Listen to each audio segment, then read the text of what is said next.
otro maestro, Molay Maza Ontiveros, que ya también llegó y a quien abrazo con mucha admiración a la distancia. ¿Cómo estás, querido Molay?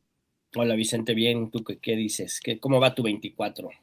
Pues no, se juntó el 23 con el 24 por la llegada de la familia, pero muy contento, mi querido Molay. Bien. Eso sí, no para esta, esta bola de nieve informativa, ¿no? O sea, cuando no es una cosa es otra, cuando no es Estados Unidos, los buques, Venezuela, la oposición. Bueno, fíjate que la oposición cada vez es menos relevante hasta para los medios tradicionales. Bueno, estar luchando en esto de las narrativas, en fin, ha sido un intenso 2025 y todavía no se acaba, Molay. Todavía no se acaba. Falta una semanita de 2025, pero pues yo creo que la evaluación general que podemos hacer, si hablamos de la cuarta transformación, pues es bastante positiva, ¿no? Y si hablamos de la oposición, pues es que no, simplemente no han entendido nada, no han entendido nada, y más bien los factores reales de la oposición, pues parece desde el punto de vista del prianato y de los medios masivos de comunicación, su, el epicentro de la fuerza con la que ellos pretenden derrocar al gobierno anarcocomunista, bolivariano, estalinista, narco, pues es la fuerza del imperialismo yanqui, ¿no? Entonces ellos celebran que el imperialismo esté en esta etapa nueva de grosería, piratería y robo descarado, lo celebran el intervencionismo yanqui en los procesos políticos latinoamericanos y creen que con eso les va a dar suficiente fuerza como para derrocar el proceso de liberación nacional que vive nuestro país. Pero yo creo que están muy equivocados, mi querido Vicente. Sí, y fíjate que estaba pensando, ¿no? En una fecha que para muchos es familiar, importante, de reunión, de celebración. Pienso en, a ver, espero que no se malinterprete, pero pienso en nuestros hermanos y hermanas en Estados Unidos que se sienten con el Jesús en la boca, perseguidos y con justa razón por las políticas antiinmigrantes, racistas, discriminadoras del gobierno del país al que llegaron buscando un mejor, un, una mejor situación y al que han contribuido. Pienso, por ejemplo, mientras nosotros celebramos de este lado del mundo a nuestros hermanos y hermanas en Gaza y en los territorios en donde hay guerra, no solamente en el tema de Gaza, en donde pues obviamente hemos denunciado el genocidio, no ha habido tregua ni por Navidad en la guerra entre Ucrania y Rusia, no sé, en un mundo tan convulsionado, mi querido Molay, siempre es importante, en mi opinión, por eso aprecio mucho lo que contribuyes a Sin Censura, escuchar una voz como la tuya que nos ponga las cosas en perspectiva y en su justa dimensión. Sí, pues ahora sí que pusiste el dedo sobre la llaga porque en estas fechas navideñas lo que resalta es la incapacidad de los seres humanos de ser seres humanos, ¿no? La humanidad todavía no se logra humanizar y estamos celebrando a más de 2000 años del nacimiento de Jesús de Nazaret, una Navidad muy controlada por la lógica del capital, ¿no? Y en donde hay dos elementos, dos variables que son las más importantes, que impactan en la realidad en la que vivimos. Y una es la gran desigualdad social que hay a nivel global, ¿no?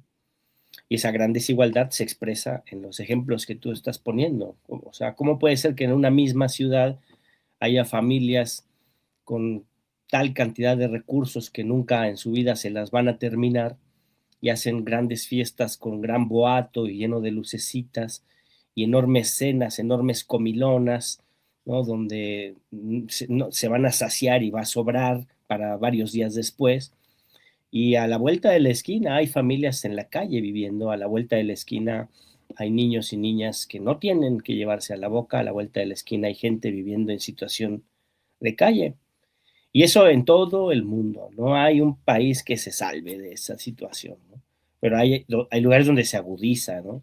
Se agudiza en Estados Unidos, ¿no? Donde hay familias latinas y no latinas, seres humanos de toda condición que están arrojados a la mendicidad y arrojados a la miseria, ¿no? Porque no hay sistema de salud pública, porque no hay sistema de acogida, porque no hay un sistema de igualación social, ¿no? Lo que hay es un sistema de extracción de plusvalía, de explotación asalariada, de competencia, donde si no tienes la capacidad, pues simplemente quedas excluido.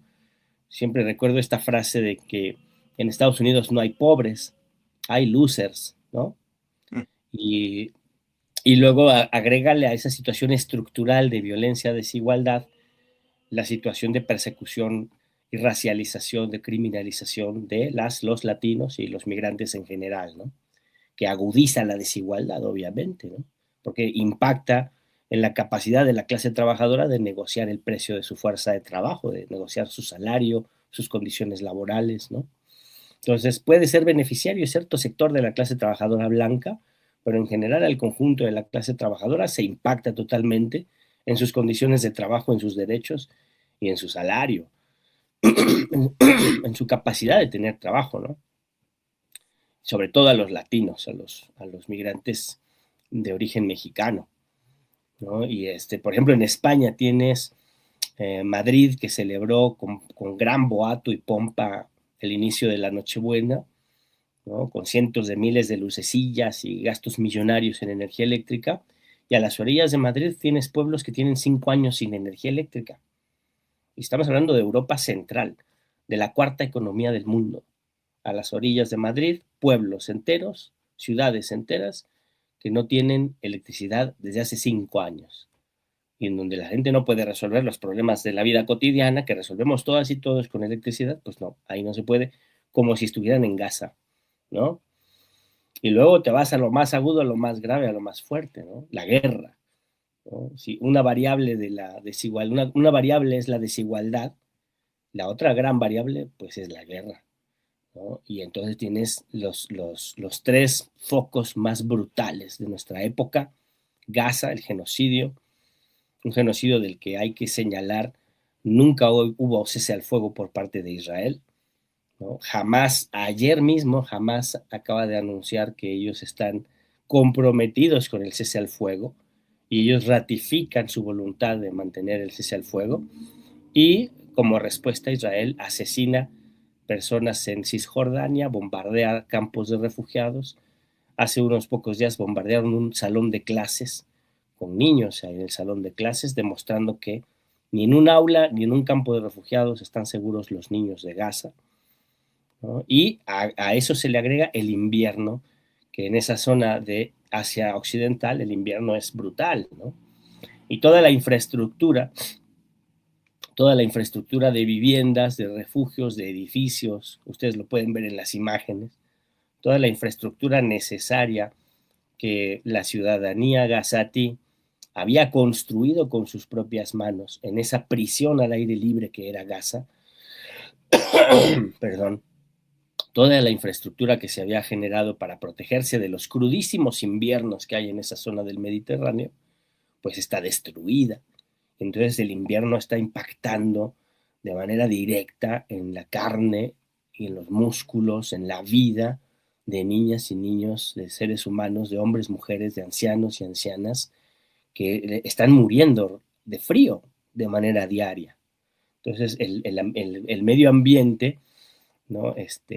Dejarte desnudo, dejarte sin infraestructuras, dejarte sin electricidad, sin gas, sin agua, sin alimento, frente a ese invierno tan terrible, tan tremendo, pues es parte del genocidio, ¿no? No es un asunto accidental ni incidental, es un asunto totalmente provocado, ¿no? Y otra vez Gaza está en los índices de peligrosidad por muerte de hambre, ¿no? Muerte de hambre. Nuevamente Gaza es uno de las zonas de riesgo donde hay más de 1.600.000 personas al borde de la desnutrición, mientras los camiones de la ayuda humanitaria están afuera esperando a que les permitan entrar, pero los convoys de colonos ilegales israelíes y del ejército de Israel no dejan pasar la ayuda humanitaria para Gaza. Y esa es la Navidad para la gente que habita el territorio en el que nació Jesús, ¿no? La Navidad en Palestina, ¿no? Que pues Jesús era palestino, le guste a quien le guste, Jesús era palestino, porque si bien era un judío de aquellos, ¿no? Un judío de hace 2000 años, pues Jesús cuando creció y estudió se rebeló en contra del templo, que estaba corrompido, y se rebeló en contra del imperio romano, ¿no? Y defendió a los pobres y defendió a los necesitados, y modificó el testamento, modificó las escrituras para ampliar el ser hijo de Dios hacia cualquier ser humano y no nada más hacia los judíos, ¿no? Y por eso se enojaron con él los fariseos, ¿no? Los dogmáticos de la religión y de la ley se molestaron porque él estaba profesando la igualdad, ¿no? Y estaba creando una nueva forma de entender a los seres humanos que eran como iguales entre sí, iguales ante los ojos de Dios, ¿no? Y de ahí surge pues el derecho moderno, ¿no? Donde el ser humano es igual, somos iguales todos ante la ley, ¿no? Somos iguales todos en nuestra dignidad, ¿no? Y merecemos ser respetados y respetar a nuestros prójimos en sus diferencias y en su pluralidad y en sus propias características, pero somos iguales como sustancia, como humanidad, ¿no? Uno puede creer o no creer en Dios, pero uno no puede omitir la obligación ética de reconocer en los demás igualdad, en dignidad, ¿no? Y ese es un gran aporte de aquel revolucionario que se celebra hoy su nacimiento, que muy poco probable es que haya nacido un 24 de diciembre, pero ya es un consenso global que se celebra hoy, pero se celebra y tenemos grandes deudas pendientes, ¿no? Ucrania, ya lo decías tú, Ucrania no da cuartel, pero es porque la OTAN no da cuartel, ¿no? Rusia ha estado permanentemente extendiendo la mano para entablar una negociación seria, ¿no? Y la OTAN no lo ha permitido, porque Estados Unidos no lo ha permitido, ¿no? Y Buen luego día está... también, buen día también para exhibir hipocresías, Molay. Bien decías, ¿no? Un Jesús que se revela contra los fariseos, ¿no? En el templo. Javier Milei, el presidente de Argentina. Feliz Navidad en libertad. ¿Cuántas familias en Argentina verdaderamente no tienen ni para comer? Sí, No mames, o sea, gracias a pinches Javier Milei. hipócritas, ¿no? Sí, lo que pasa es, o sea, en Argentina es una situación excepcional porque ya estaban mal, o sea, la economía argentina estaba mal. Había familias que ya la pasaban mal durante el gobierno y a consecuencia del gobierno de este, ¿cómo se llama? Alberto Fernández, ¿no? Que fue un Pero Milei, fracaso desde la izquierda, ¿no? pues no desde la izquierda, desde el peronismo, Bueno, ¿no? desde el Porque el peronismo. peronismo no se identifica como izquierda, ¿no? Es un movimiento más de carácter nacional popular, pero digamos que gobernó la derecha del peronismo.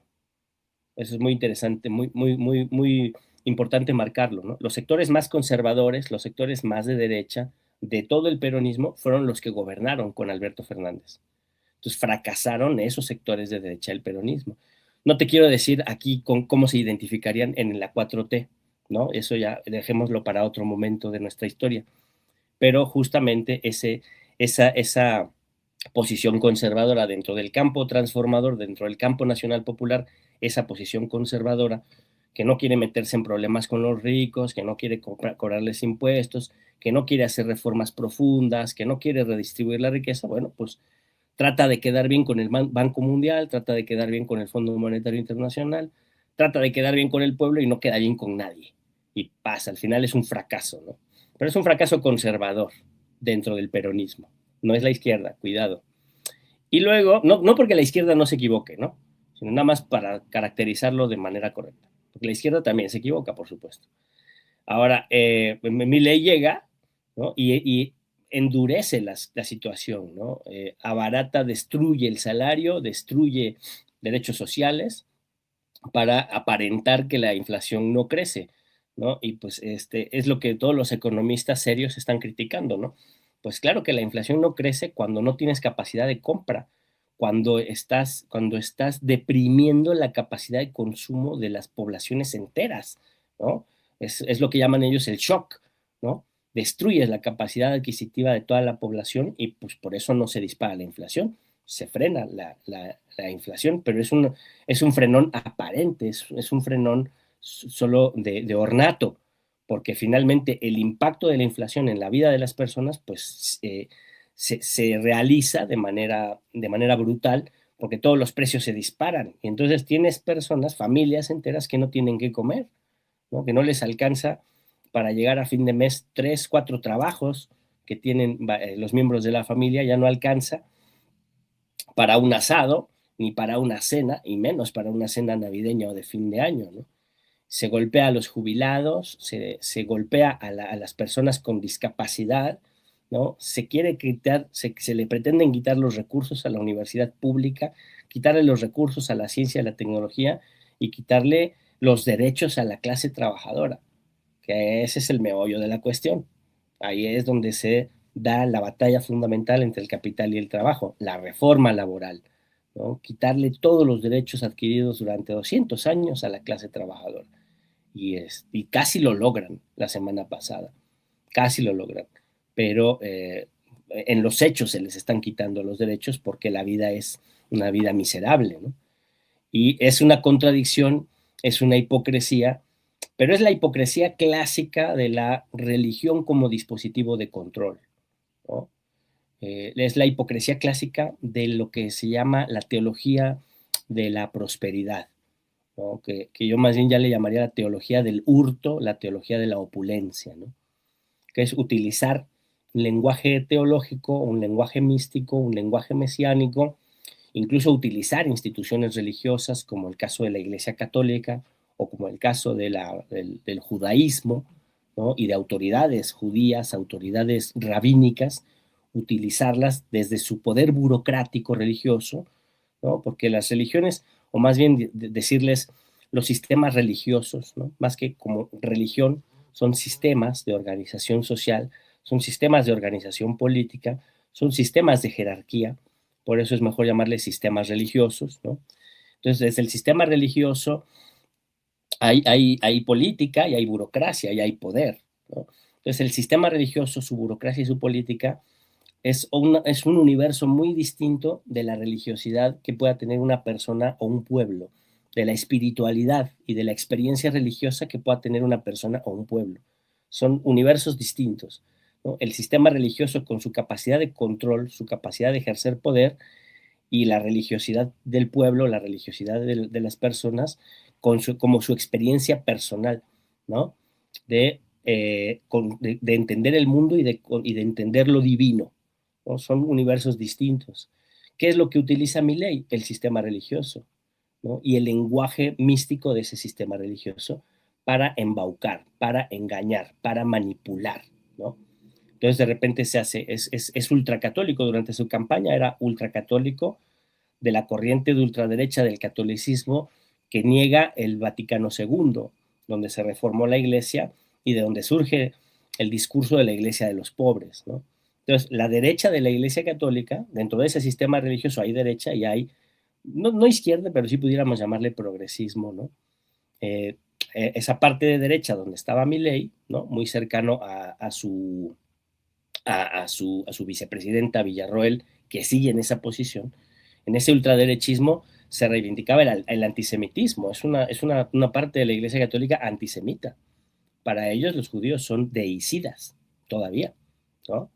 Y son hitlerianos, ¿no? Y repudian todo el discurso de la teología de la liberación, ¿no? Repudian toda la reforma de la iglesia y repudian todo el diálogo interreligioso, ¿no? Y ellos sostienen la necesidad de que la sociedad sea una sociedad desigual, ¿no? Donde los ricos dirijan a la sociedad y donde los pobres se sometan a los ricos porque así lo quiso Dios, porque ese es el orden natural, ¿no?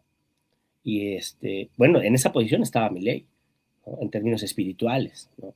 Económicamente, pues siempre ha sido un neoliberal ultra, ¿no? Y luego cuando llega al poder y se acerca al sionismo, ¿no? Da el viraje, da un viraje de 80, de 90 grados, ¿no? Y se va hacia la posición sionista, ¿no? Y no hacia la posición judía, digamos, judía crítica, ¿no? Una posición judía popular, ¿no? Una posición judía de la víctima, ¿no? Que uno puede entender el judaísmo que viene desde hace más de 2000 años y que tiene una concepción del mundo mística y que lucha también por la igualdad entre los seres humanos y entiende a Dios como la realización de la justicia, que eso está en el Antiguo Testamento, en la Torá.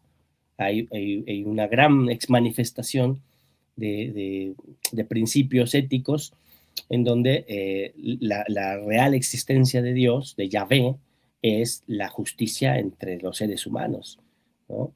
No la dominación, no la persecución, no la conquista, sino la justicia y la igualdad, ¿no? Y hay judíos que lo consideran así, que tienen esa interpretación, ¿no? Pero no milita mi ley en ese judaísmo, que por cierto es un judaísmo antisionista, es un judaísmo antigenocida, ¿no? Mi ley se va con el judaísmo del poder, con el judaísmo vinculado al imperialismo yanqui, con el judaísmo del genocidio, con Netanyahu, ¿no?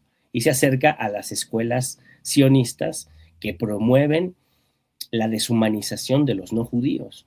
Y ahí cuidado, ¿no?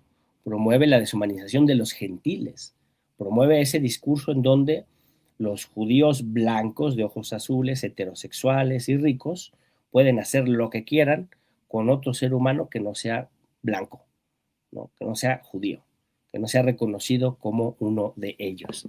Entonces, por lo tanto, es una rata, es un no humano y puede ser un esclavo, ¿no? Y eso lo dicen abiertamente los rabinos sionistas en televisión, no me estoy inventando nada, ¿no?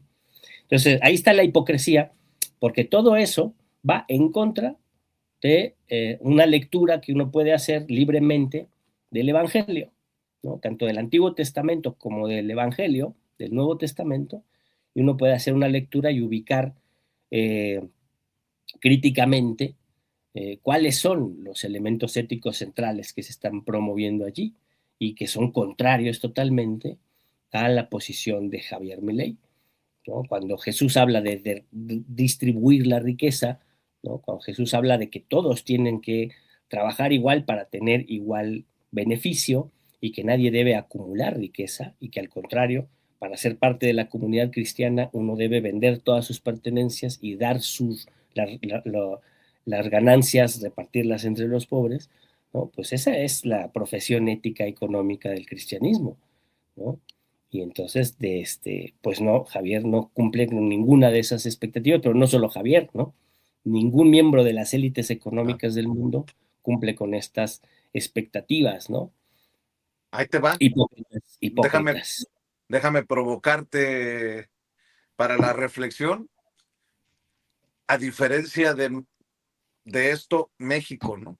Por Claro, más que quieran regatearle a la 4T, más de 13 millones de personas salieron de la pobreza. Por lo menos frijolitos habrá en esta Nochebuena. claro. Y eso no está a negociación, es lo que es. Y a lo mejor antes no había ni frijolitos, pues salieron de la pobreza extrema. Uno de cada dos personas que salieron de la pobreza extrema en Latinoamérica, en México.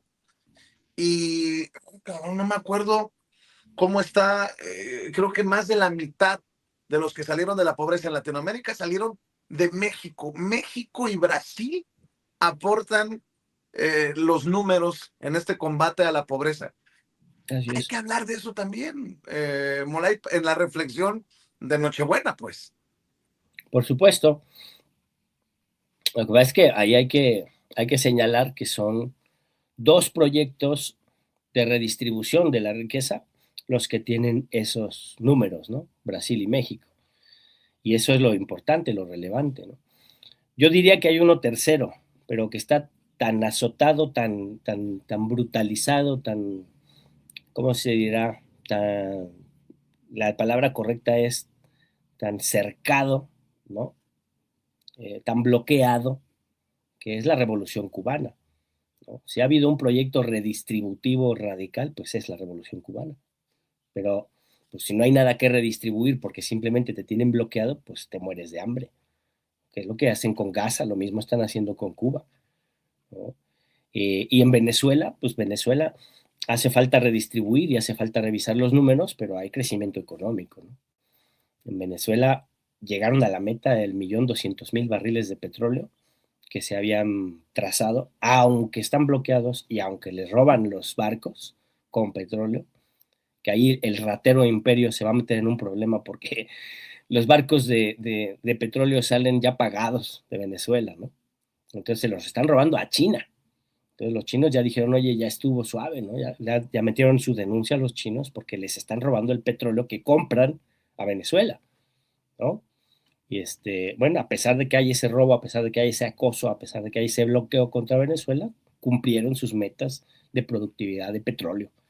Y eso está muy bien también. Pero los índices de redistribución, pues los más importantes, se demostraron en México y en Brasil, ¿no? ¿Y qué es lo que hay en México y en Brasil? No hay la revolución socialista, ¿no? No es Robin Hood que le quita a los ricos para darle a los pobres. Simplemente hay una reorganización de las finanzas y un ordenamiento de los recursos generados por el conjunto de la población para satisfacer necesidades básicas de los pueblos, sobre todo de los más pobres, ¿no? Entonces, como decía la presidenta Claudia Sheinbaum, se demuestra que el modelo funciona, ¿no? Tanto la salida de los 3.5 millones, 13.5 millones de personas de la pobreza, como el dato que dio el Banco Mundial del engrosamiento de las clases medias, que eso yo lo discutiría, pero es un dato importante, lo que demuestra es que sí hay resultados de, uno, tener finanzas sanas, ¿no? Dos, esas finanzas sanas tienen que ver con cómo el Estado juega un papel regulador para que los ricos paguen sus impuestos, porque los ricos están acostumbrados a no pagar impuestos y es su responsabilidad mínima pagarlos, ¿no? Y tres, que ese dinero que pagan los ricos impuestos no se lo agandalle la clase política corrupta, ¿no? Sino que la clase política entienda su función y esos recursos sean redistribuidos en programas sociales, en derechos, en infraestructura, ¿no? Y en desarrollo del mercado interno, desarrollo de las capacidades científico-técnicas, desarrollo de las capacidades educativas profesionales, ¿no? Inversión en formación de cuadros profesionales, tanto técnicos como humanísticos, ¿no? Y ahí eso ya está pasando y los resultados de esa gran inversión en infraestructura y en desarrollo humano los vamos a ver a mediano plazo. Ahorita estamos viendo el impacto económico de la redistribución, la salida de la pobreza de 13 millones de personas, ¿no? Pero en unos 10 añitos vamos a ver el impacto de tener ingenieros, arquitectos, médicos, enfermeras que puedan incorporarse a trabajar, ¿no? Historiadores, filósofos también, ¿no? Que puedan incorporarse al trabajo y que puedan compartir el desarrollo humano, ¿no? Con la población, en todas las instancias educativas y formativas que hay de nuestro país, que ahora iremos desde los pilares hasta las universidades públicas, ¿no? Desde la guardería hasta el postdoctorado. Ahí se tiene que incorporar una planta de profesionales, profesionistas, humanistas y técnicas que van a también impactar en el desarrollo de la cultura y de la concepción del mundo que tendremos como población.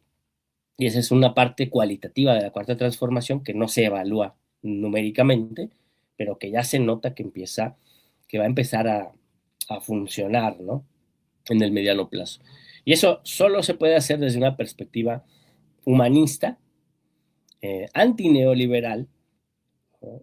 Que no hemos superado el neoliberalismo del todo, sigue habiendo neoliberalismo en México y en el mundo, ¿no? México está anclado a la economía global y hay lógicas del capital que se siguen imponiendo en nuestro país. Todavía no se logra superar del todo el outsourcing, ¿no? Hay instancias públicas que siguen teniendo al personal de limpieza por outsourcing, ¿no? Eso ya es ilegal, pero se sigue haciendo, ¿no? Todavía falta, todavía falta, pero el aumento del salario mínimo ha sido también uno de los grandes hitos de nuestra historia. No debería serlo, pero estábamos tan mal, estábamos tan pal perro con los neoliberales, con nuestro salario de 80 pesos, que subirlo a 300 pesos, pues es un hito de la historia, ¿no?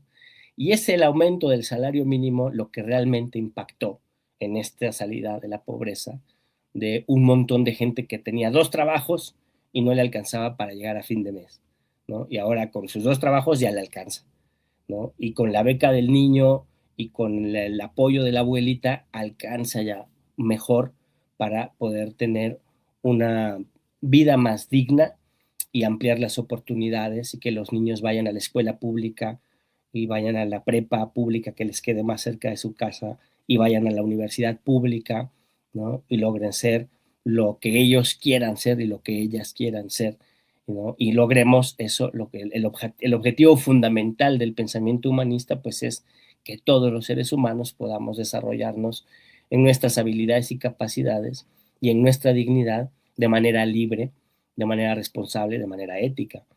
En México Claro. vamos en ese camino, ese es el proyecto de la 4T y esto forma parte justo del pensamiento humanista que se origina o que tiene uno de sus núcleos más importantes en el nacimiento del hijo del carpintero. Qué fregón contar con tu voz, con tu análisis, mi querido Molay. Te lo digo en cortito, te lo digo en público. Qué Sí. bueno que te das el tiempo de estar en esta familia que también es tuya, que este espacio que también es tuyo para, pues, para deleite de la gente que nos ve y nos escucha. Y habrá muchos que puedan no estar de acuerdo contigo o conmigo, pero pues esa es la belleza también de un medio independiente y alternativo. Yo quiero aprovechar para agradecerte este año de, pues de intensos temas que te ha tocado abordar aquí en Sin Censura, querido Molay, deseándote lo mejor. Si celebras, eh, si hay reunión familiar, pues que sea en armonía, en paz y con mucho amor. Te mando un abrazote. Espero que el café ya llegue, que nos podamos tomar ese café que nos tenemos prometido desde no sé hace cuánto, mi querido Molay. Y bueno, pues Que se arme. eh, que se arme y bueno, pues desearte también éxito en todos los proyectos. No sé si quieras cerrar con tus redes sociales, querido Molay. Pues para cerrar, agradecerles, ¿no? Yo creo que uno de los espacios virtuales más importantes que tenemos es este de Sin Censura, ¿no? Yo los recuerdo cuando estaba Peña en el gobierno y era un bálsamo, un oxígeno, escuchar a Sin Censura, ¿no? En la crítica, en la observación del mal gobierno que teníamos. Y yo siempre los oía ahí cuando estaba trabajando en la oficina, ¿no? Desde Gracias. tempranito. Y es un espacio que para mí es un honor, una virtud de estar con ustedes, compartir con ustedes y pues crecer con ustedes, ¿no? Les felicito mucho a ti, a Ceci, a Toñito que anda en su programa también, que también lo veía yo acá en Sin Censura. Les felicito, les agradezco mucho por su labor y que el año que viene también sea un año de mucho trabajo, de mucho éxito para todas y para todos y particularmente para Sin Censura. Y pues nada más para cerrar, pues detrás de, digamos que fuera de toda la hipocresía que hay del discurso religioso y del consumismo, hay también personas consecuentes, ¿no? Y quisiera recordar al cardenal Pizzaballa, ¿no? Es el patriarca latino en Jerusalén, ¿no? Que no sale de Gaza y que él está con el pueblo de Gaza y que él dice que no puede ser neutral, porque ante el genocidio no se puede ser neutral, se tiene que estar con la víctima, se tiene que estar con el pueblo que está siendo azotado por el colonialismo y el exterminio. Y eso es ser cristiano, y no pedacitos. Pues así me despido, camaradas, les agradezco mucho. Dice Mario G. Hay gente, no exaltes el ego, hay que ser ecuánimes, no juego a nadie, pero sus comentarios, los tuyos, son muy extremistas, que se vaya a Cuba para ver cómo viven nuestros hermanos.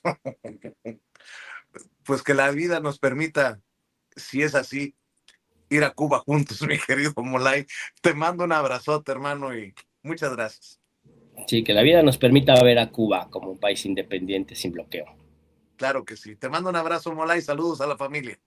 Abrazo, Vicente, gracias. Y déjame saludar a todas las